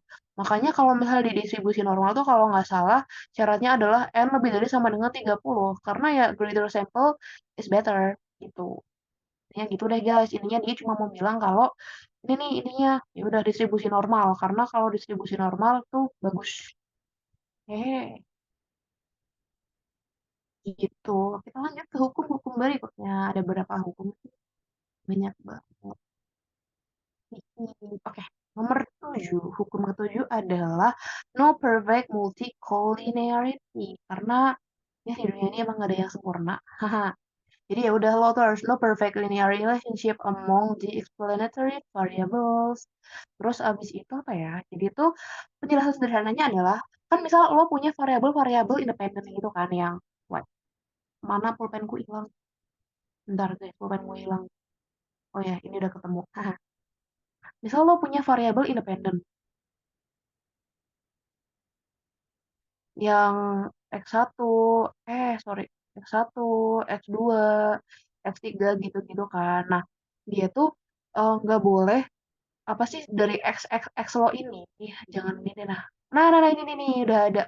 Nah, ini kan ada X2, X3, X-nya banyak gitu kan. Nah, dari perkumpulan X ini mereka tuh nggak boleh punya hubungan linear yang sempurna. Jadi kayak mereka tuh tidak tidak multi-call. Jelek banget, maaf. Multi-call. Nah, apa sih maksudnya multi-collinearity? Sebenarnya collinearity kan hubungan linear kan. Multi itu karena lo menghubungkan dari X1 ke yang X yang lain, makanya namanya multi-core. Intinya ya lo bilang aja kalau pokoknya dari X lo ini jangan sampai ada hubungan linear yang sempurna. Intinya gitu doang, guys. Tuh, karena ya apa ya, misal tuh apa sih? Misal tuh harga harga rumah deh. Misalnya lo mau nentuin nih itu harga rumah. Terus habis itu kayak misalnya itu X1-nya itu lo nentuin dari luas garasi. Terus habis itu X2-nya itu lo mau nentuin dari apa ya? Luas garasi sama luas taman. Padahal itu taman lo, garasi lo itu adalah sebagian dari taman lo. Nah, kan dari satu kedua ini sebenarnya ada hubungan yang benar-benar hubungan kan, karena sebenarnya garasi garasi lo ya di taman lo. Nah, kayak gitu nggak boleh. Ntar tuh ada tesnya namanya tes multicol. Pokoknya tes multicol gitu deh, kayak bisa ada nentuin apakah variabel X1 dan X lain itu berhubungan apa enggak. Kalau nanti ada hubungannya, itu lo harus mengeliminasi salah satu. Jadi kayak misal nih ketahuan nih multicol X2 sama X3 itu ada hubungan. Ya udah lo pilih lo mau yang X2 apa X3. Biasanya lo pilih yang value-nya paling gede. Misal yang paling gede itu X2. Ya udah berarti X3-nya lo eliminir. As simple as that. Gitu doang. Terus ini penting nggak penting sih. Tapi ya yang jelas yang 8 tuh dia cuma mau bilang kalau number of observation n must be greater than number of parameters. Ya udahlah ya, greater sample is better. Terus habis itu regression model is correctly specified. Gitu doang. Nah, summary dan yang ini yang paling penting, kenapa model lo harus blue? BLUE. Iya sih warna favorit gue, tapi blue yang gue maksud adalah best linear unbiased estimator. Jadi intinya ya guys, ntar tuh kalian tuh harus nentuin persamaan yang blue. Nah, gimana persamaan yang blue? Udah ini salah sih, I'm sorry. Ini harusnya dari 1 sampai 5 doang tuh lo udah bisa blue. Nah, intinya kalian nanti ada penyakit nih. Jadi kalian identify penyakitnya itu apakah dia yang di asumsi 1, 2, 3, 4, 5. Terus ya udah deh, kalau nanti kalian udah memenuhi 5 asumsi ini, itu berarti persamaan kalian udah bisa dinyatakan blue alias linear unbiased minimum variance atau efisien. Gitu, udah sih gitu doang dari gue. Baik. Oke, dah thank you. Makasih guys udah ngikutin IBC hari ini. Selanjutnya gue serahin lagi ke moderator. Oh ya, by the way, tadi kan rekamannya sempat keputus ya. Oh ya, oh ya sorry, sebelum kelar gue mau itu bilang, jadi tuh buat pembahasan UTS ada, tapi gue di request kalau itu bakal ada di akhir sesi gitu loh. Jadi tuh minggu depan banget ini kita tuh bakal ada 2 pertemuan lagi kan IB isinya. Nah, yang pertemuan satu abis ini itu bakal ngejar materi yang kurang gitu deh sampai pertemuan ke-7 apa ke-8 gitu. Nah, nanti yang pertemuan terakhir banget sebelum hari Senin UT. Gue lupa sih. Pokoknya minggu ini pertemuan terakhir IBIC I Learn di minggu ini deh itu bakal ngebahas tentang soal-soal UTS yang gue punya. Gue nggak tahu nanti gue bisa bahas yang 2 tahun atau 3 tahun, tapi let's see lah ya. Tapi kita bakal bahas gitu. Nah, jadi buat sebelum satu materi terakhir itu, kita bakal, sorry, sebelum satu pertemuan terakhir sebelum UTS itu, kita bakal bahas materi dulu sama latihan soal kecil-kecilan, tapi bukan soal UTS. Kalau mau soal UTS ini berarti kamu ikut di yang satu pertemuan terakhir sebelum UTS. Gitu deh. Oh ya, by the way kan tadi itu ya, rekamannya sempet ke stop gitu kan. Nah tadi itu si Najmi Azaki ngebantuin nge-record. Jadi buat pihak IBC ntar boleh tanya ke Najmi ya. Oke segitu dari aku lempar lagi ke moderator. Makasih. Oke, makasih ya Kak. Eh, Terima kasih untuk teman-teman yang udah join hari ini dan makasih juga untuk Kalsa yang udah menyempatkan waktunya untuk mengajar iLearn hari ini. Untuk teman-teman dan Kalsa diperbolehkan oleh live ya. Terima kasih semua. Oke, thank you Kak. Thank you IBC.